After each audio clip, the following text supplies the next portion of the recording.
ગાલા એસાઇનમેન્ટના બી વિભાગથી શરૂ કરીશું. ગાલા એસાઇનમેન્ટ પતે એટલે અતુલ પ્રકાશ સરને કરીશું, પછી અધર્સ પેપરના. પણ અત્યારે બધા બી વિભાગના સમ્સ કરીશું. એની આજુબાજુના સૂત્ર જે હોય એ બધું તમારે સમજતા રહેવાનું. આજુબાજુની એડિશનલ ઇન્ફોર્મેશન પણ તમારે રાખવાની, તો સમ્સ આવડશે. હવે પહેલું પેપર તો તમને એસાઇનમેન્ટમાં ગણીને આપેલું જ છે. ઓકે, એટલે તેમ છતાં આપણે પહેલા જ પેપરથી શરૂ કરીશું. પણ એવું નહીં રાખવાનું કે આ દાખલા પૂરતી જ માહિતી રાખવાની, પણ એની સાથે રિલેટેડ બધા જે ફોર્મ્યુલા હોય એ સમજવાના. અને તમારે સૌથી અગત્યનું કામ કરવાનું છે, તમારા અવયવ કાચા હોય બરાબર, તો તમારે આ જૂની બુકોમાંથી એટલે 8મા 9માં ભણેલા હોય ફરીથી ચેક કરીને એને પરફેક્ટ કરી લેવાના. તો હવે આપણે પહેલા સમ્સથી સ્ટાર્ટ કરીએ છીએ.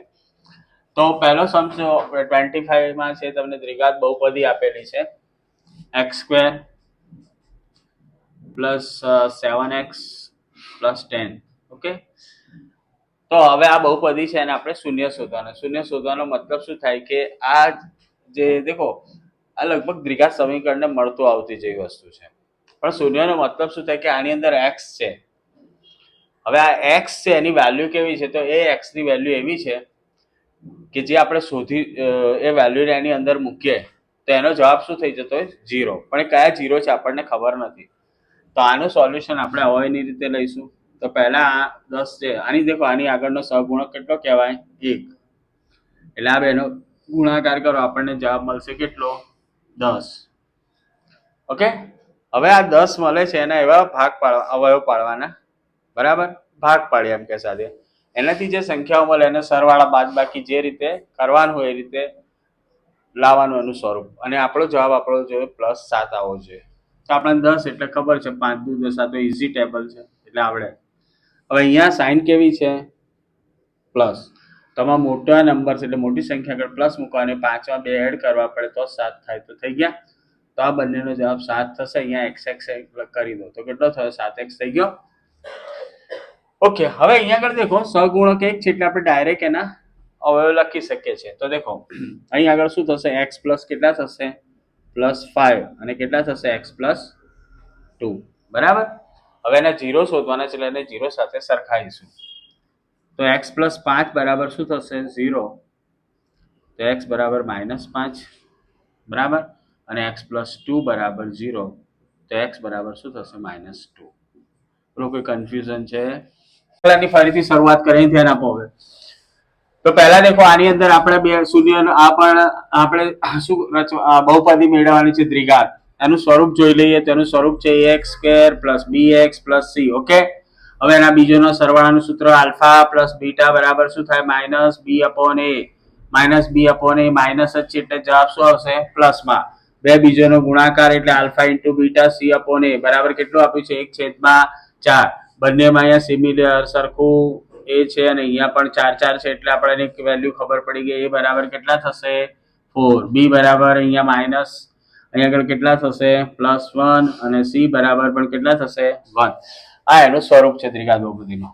હવે તમારે એવી રીતે જ લખવાનું, પણ પરીક્ષાની અંદર કે ax² + bx + c અહીંયા લખવાનું કે ≠ 0. હવે વેલ્યુ બધી મૂકી દો. એની વેલ્યુ કેટલી છે? તો 4x². બી ની વેલ્યુ કેટલી છે? 1. તો x અને c ની વેલ્યુ 1. આ એનું સ્વરૂપ થઈ ગયું. ઓકે, ખબર પડી ગઈ? સમીકરણ છે એને આપણે ઉકેલ મેળવવા છે અવયવીકરણની રીતે. ઓકે, તો ચલો સ્ટાર્ટ કરી દીધું. તો અહીંયા દેખો x² - 3x - 10 = 0. આ દ્વિઘાત સમીકરણ છે બરાબર. 3 પદ છે, પણ આને પૂર્ણ ત્રિપદીની રીતે પણ ત્રિપદ છે. હવે આને ફરીથી આનો કોઈ પણ સહગુણક નથી તો 1 ગણીશું, અને આની સાથે ગુણીશું બરાબર. તો 10 એકમ 10 બરાબર. એના અવયવ પાડો, જેને તમે સરવાળા બાદબાકી જે થાય તારી બુદ્ધિ દોડે એ રીતે કરીને જવાબ કેટલો લાવવાનો? -3. તો 10 એકા 10 બોલો શું આવશે? તો 5 દુ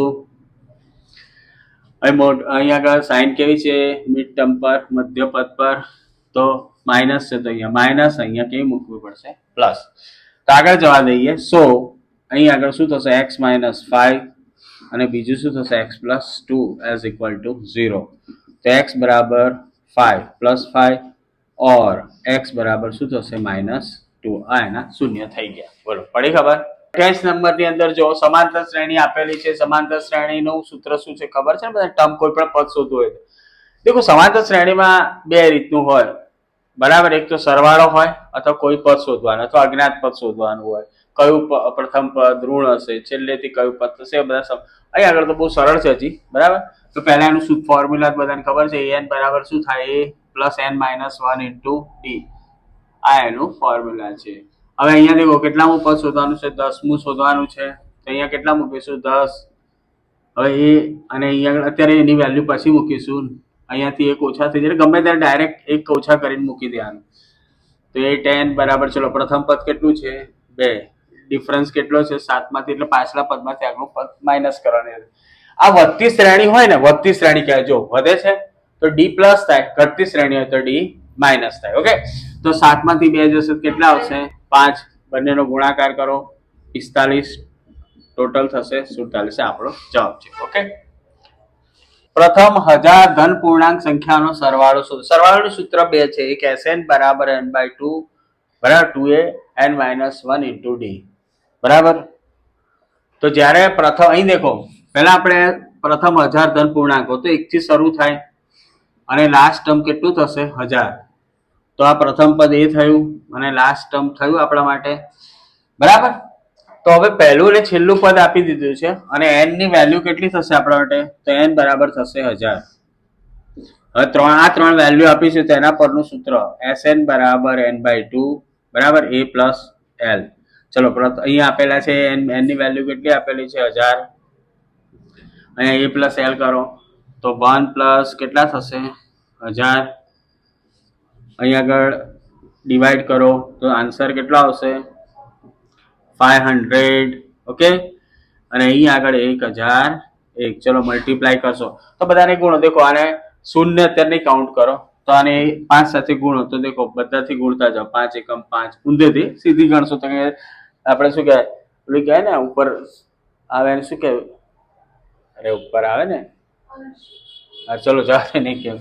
તો ચલો અહીંયાથી ગુણાકાર શરૂ કરો. 5 0 સાથે 0, 0 સાથે 0, 5 અને આના બે ડબલ 0 લગાવી દો. આ થયો આપણો આન્સર. 5 0 5. ઓકે, ડબલ 0 લગાવી દો. આ થયો આપણો આન્સર. ક્લિયર? ચલો બે બિંદુ વચ્ચેનું અંતર શોધવાનું છે. આ બિંદુને આપણે એ નામ આપીએ, આને નામ આપીએ બી. ચલો સ્ટાર્ટ કરીએ. તો ab નો સ્ક્વેર બરાબર, દેખો આને આ બંને છે ને અહીંયા ગમે તેને x1 y1 કહી શકો છો. એવું કીધું નથી કે આ સાઈડ થી કે આ સાઈડ થી, બરાબર. તો x1 y1 થી શરૂઆત કરીએ તો ચલો આ પ્રથમ શું આવશે? x1 minus x2. તો 2 માઇનસ શું થશે? 4 નો સ્ક્વેર પ્લસ 3 માઇનસ કોનો સ્ક્વેર થશે? 1 નો સ્ક્વેર. ઓકે, 2 માંથી 4 જશે તો કેટલા આવશે? 2 માઇનસ 2 નો સ્ક્વેર થશે પ્લસ 3 માંથી 1 જશે તો ફરીથી 2. હવે દેખો ગમે ત્યારે બેકી ઘાત હોય માઇનસ પ્લસ હોય પ્લસ જ થઈ જાય. તો 2 નો વર્ગ કેટલો થશે? 4. 2 નો વર્ગ 4. ટોટલ કેટલું થશે? 8. અહીંયાથી સ્ક્વેર દૂર કરો, સામે શું થશે? વર્ગમૂળ. ઓકે, હવે અહીં વર્ગમૂળમાં 8 એટલે આપણે એનો વિભાજન 4 દુ 8, એમાં પૂર્ણ વર્ગ થઈ ગઈ તો એનો બહાર 2 આવી જશે. 2 વર્ગમૂળમાં 2 આપણો આન્સર થયો. ઓકે, તો આ બે બિંદુઓ આપેલા છે, એમની વચ્ચેનું અંતર પણ આપેલું છે. અંતરનું સૂત્ર વાપરીશું તો તમને ખબર છે PQ નો સ્ક્વેર, બરાબર. તો PQ નો સ્ક્વેર બરાબર કેટલો થશે? તો અહીંયાથી શરૂ કરીએ, આ સાઈડ થી લઈએ આપણે, આમથી આમ કઈ ફરક નહીં પડતો. 10 માઇનસ કેટલા થશે? 2 નો સ્ક્વેર. ઓકે, ચલો સેકન્ડ શું આવશે? y માઇનસ છે તો શું થઈ જશે? ઓકે, માઇનસ છે તો પ્લસ. હવે PQ ની વચ્ચેનું જે અંતર છે આપેલું છે, કેટલું આપ્યું છે? 10. તો અહીંયા મૂકી દે. 10 નો વર્ગ કેટલો થાય? બધાને ખબર પડી ગઈ ને? 100. 10 માંથી 2 જશે કેટલા આવશે? 64. આ એમને એમ રહેવા દો આને. ઓકે, આનું વિસ્તરણ ના કરો. ચલો હવે આ 64 ને આ સાઈડ લઈએ તો કેટલો જવાબ આવશે? 36. ઓકે, અને y પ્લસ 3 નો સ્ક્વેર. હવે અહીંયાથી સ્ક્વેર દૂર કરો. સાંભળજો, તો અહીંયાથી સ્ક્વેર, બેન અહીંયા ધ્યાન આપો, અહીંયાથી સ્ક્વેર દૂર કરીએ તો સામે વર્ગમૂળ થાય, પરંતુ ત્યાં શું લખવાનું? પ્લસ હોય માઇનસ. શું લખશો? તો y પ્લસ 3 બરાબર 36 છે તો એનું વર્ગમૂળ કરીએ તો કેટલા થશે? 6. પણ કેવું લખવાનું? પ્લસ ઓર માઇનસ 6, બરાબર. હવે એને 0 એને સરખાઈ દઈએ, એક ફેર પ્લસ અને એક ફેર માઇનસ સાથે. તો y પ્લસ 3 બરાબર કેટલા લઈશું? -6. અને y પ્લસ 3 બરાબર કેટલા લઈશું? +6. આને સામે લઈ જાઓ. સો y બરાબર કેટલા થશે? -9. અને 6 માંથી બાદ થશે તો y બરાબર કેટલા થશે? +3. ઓકે, કે કન્ફ્યુઝન? देखो અહીં આગળ sin θ ની વેલ્યુ આપી છે 4/5 અને આપણે બે અન્ય વિધેય શોધવાના છે cos અને tan. ત્રિકોણમિતિના કેટલા વિધેયો છે? 6. બરાબર. sin cos આધાર છે, બંનેના ભાગાકાર ગુણાકાર કરતા મળે. tan cot sec cosec. ફરીથી રિપીટ કરી દઉં છું. tan બરાબર શું થાય? sin છેદમાં cos. એનું વ્યસ્ત કરો તો શું થશે? cos છેદમાં sin. એને cot કહેવાય. બરાબર. sin નો વ્યસ્ત છે, sin ના વ્યસ્તને શું કહેશો? તો sin ના વ્યસ્તને cosec કહેવાય, cos ના વ્યસ્તને શું કહેવાય? sec. પણ મૂળભૂત શેના પરથી સ્ટાર્ટ કરવાનું? sin અને cos પરથી. હવે આપણને sin ની વેલ્યુ આપેલી છે, તેના પરથી આપણે બે cos અને tan ની વેલ્યુ શોધવાની. તો પહેલા આપણે ટ્રાયેંગલ એક ત્રિકોણ બનાવી દઈએ. બરાબર. અહીંયા એને થીટા, અહીંયા જે આપ્યું છે આ એ લખવાનું. ABC ફોર્મ હોય તો ABC થીટા લખીશું. હવે એની વેલ્યુ દેખો, અહીં આગળ જે થીટા મૂકે એની સામે sin નું પહેલા આપણે ફોર્મ્યુલા એટલે ભાષાકીય ફોર્મ્યુલા શું થાય ખબર છે ને? સામેની બાજુ છેદમાં શું આવે? કર્ણ. તો અહીં આગળ એને કમ્પેર કરીએ, સરખાઈએ તો 4/5 થાય. ઓકે, તો sin થીટા અહીંયા દેખો, આ શું થશે તમારા માટે? થીટાની સામેની સાઈડ કઈ થઈ? આ થાય. અને આ શું થઈ તમારા માટે? કર્ણ. તો સામેની બાજુ 4 અને આ 5. પાયથાગોરસ થિયરી તમને આવડતી જશે. અથવા ત્રિપુટી યાદ રાખો, 4 5 3 શું થાય? 4 5 3 એટલે 4 5 3 એટલે શું ખબર છે? આ ત્રિપુટી એક જ ફિક્સ જ હોય. આ 4 5 હોય તો કેટલું હોય? 3. એ ત્રિપુટી અમુક આ તો ઈઝી છે. ચલો, તેમ છતાં આપણે નહીં ખબર પડતી હોય તો આપણે એક વાર સમજાવી દઈએ. આને નામ ABC આપી દઈએ. તો આપણા માટે ત્રીજી બાજુ આ નથી બેઝ, તો બે અહીંયા શોધીશું. તો BC નો વર્ગ એટલે આના વર્ગમાંથી આ બાદ કરવાનો. 5 નો વર્ગ કેટલો થાય? 25. 4 નો વર્ગ કેટલો થાય? 16. 25 માંથી 16 જાય, જવાબ શું આવે?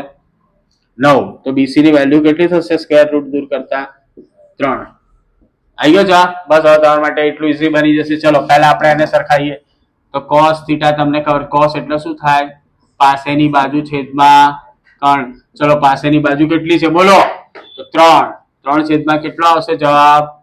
5. હવે આપણા માટે શું શોધવાનું છે? tan અને tan થીટા. તો tan થીટા બરાબર સામેની બાજુ છેદમાં પાસેની બાજુ. અથવા sin cos ને સરખાઈએ તો પણ જવાબ આવે. sin છેદમાં cos કરો, 5 5 ઉડાડ દો તો જવાબ શું આવશે? 4/3. બોલો, વેલ્યુ આવી ગઈ બધી? ત્યાં ધ્યાન આપો. બીજો, આની અંદર તમારે જે ત્રિકોણમિતિય વિધેયો છે એની કિંમતો મૂકવાની છે. ઓકે, તો પહેલા sin 30 ની કિંમત જો, તમારે ટેબલ યાદ રાખવાનું. ફરીથી એકવાર આખું કોષ્ટક યાદ રાખતા શીખવાડીશ. ચલો, sin 60 ની કિંમત કેટલી થશે? √3/2. આની કેટલી થશે? સેમ. 60 હોય, આ બંને સેમ હોય, 60 અને 30. ચલો, sin 30 ની કિંમત 1/2 છે તો એની પણ કેટલી થશે? 1/2. ચલો, √3 નો ગુણાકાર કરો તો જવાબ શું આવશે? 3. અને નીચે 4. 1 × 1 1 અને નીચે જવાબ આવશે 4. ઓકે, ઉપર બંનેના છે સરખા છે, 3 ને 1 4, તો જવાબ શું આવશે? 1. બોલો, ક્લિયર? કે કઈક અંદાજથી 15 મીટર દૂર તમે જાઓ અને એક બિંદુથી ટાવરની ટોચનો ક્ષેત્રકોણ બને, રકમ નહીં સમજી લો છો. બરાબર. એ 34 નંબરનો છે. હવે આપણે એક ટાવર દોરી દઈએ, કાલ્પનિક ટાવર. થઈ ગયું કાલ્પનિક ટાવર. એનાથી 15 મીટર દૂર ગયા. ઓકે, હવે 15 મીટર દૂર જાઓ છો, ગુજરાતીમાં લખી દે. ઓકે, 15 મીટર દૂર ગયા. હવે જમીન પર એક કાલ્પનિક ટાવર બનાવી લીધું આપણે. હવે આ ટાવર છે એનાથી 15 મીટર દૂર ગયા પછી જમીન પરનું એક બિંદુ લો. આ બિંદુ પરથી ટાવરની ટોચ જો, એકચ્યુઅલી આપણે આમથી આમ બનાવવાનું હોય, પણ આપણે શું કરીશું? એ 60° જે એંગલ બને ને અહીંયા લઈ લઈશું. કેટલા? 60. ઓકે, પડી ગઈ ખબર? પ્રશ્ન શું છે? આપણે પ્રશ્ન એના પરથી કીધેલો છે કે ટાવરની ઊંચાઈ શોધો. તો ટાવરની ઊંચાઈને આપણે x કહી દઈએ. હવે આપણે કોઈ પણ વિધેય લઈને કરી શકીએ છીએ. હવે એવું વિધેય પકડો જેમાં સામેની બાજુ અને પાસેની બાજુ આવે. તો તમને ખબર, સામેની અને પાસેની બાજુ માટે કયું વપરાય? tan. તો tan 60 બરાબર સામેની બાજુ એટલે ટાવરની ઊંચાઈ માટે x લઈશું. અને અહીં આગળ પાસેની બાજુ કેટલી આપેલી છે? 15. ઓકે, તો x બરાબર શું થશે? 15 × tan 60. બોલો, tan 60 ની કિંમત કેટલી છે? કેટલાને ખબર છે tan 60 ની કિંમત? શું 0? આવું ક્યાંથી લાવ્યો tan 60 ની કિંમત 0? શું 1/2 √3? હા, tan 60 ની કિંમત કેટલી છે? √3. હવે તમારે આમને આમ પણ રાખી શકાય અને √3 ની કિંમત ખબર છે ને 2.73 ગુણી કાઢવાની સાથે એની સાથે મલ્ટીપ્લાય લખવાનું એકમ મીટર. પ્રત્યેકનું ઘનફળ 125 સેન્ટીમીટર ઘન છે. આ બે ઘન છે એટલે ક્યુબ લઈ લો આમ, બરાબર. પ્રત્યેકનું ઘનફળ તમને કેટલા, બે ઘન પૈકી પ્રત્યેકનું ઘનફળ 125 સેન્ટીમીટર હોય એવું તમને કીધેલું છે. હવે આપણે શું કરીશું, તો 125 સેન્ટીમીટર ઘન આપેલું છે તો અને એમ કહે છે કે બંને ઘનને જોડવાથી બનતા લંબઘનનું ઘનફળ. તો પહેલા આપણે દેખો લંબઘનનું ઘનફળ એટલે તમને ખબર છે LBH એક જ થાય, તો L નો ઘન બરાબર કેટલા થશે? 125. તો L બરાબર કેટલા થશે? અહીંયા આગળ 125 છે તો કોનો ઘન કરવાથી 125 થાય? બોલો 5. અહીં કેટલો આવશે જવાબ? 5. હવે તમે દેખો અહીંયા શું ફરક પડશે કે બે ઘનને તમે આમ જોડી દો છો પાસ પાસે, તો બે ઘનને તમે પાસ પાસે જોડો તો એક વસ્તુ છે કે એનું B અને H તો એ જ રહેશે. B અને H કેટલો રહેશે? 5. પણ L બદલાઈ જશે. કેટલો થશે? 5 + 5 એટલે કેટલો થઈ જશે? 10. આગળ સેન્ટીમીટર છે એટલે તમારે સેન્ટીમીટર લખી દેવાનું, બરાબર. બોલો પડી ખબર? એટલે કેટલું થઈ જશે? 10 સેમી.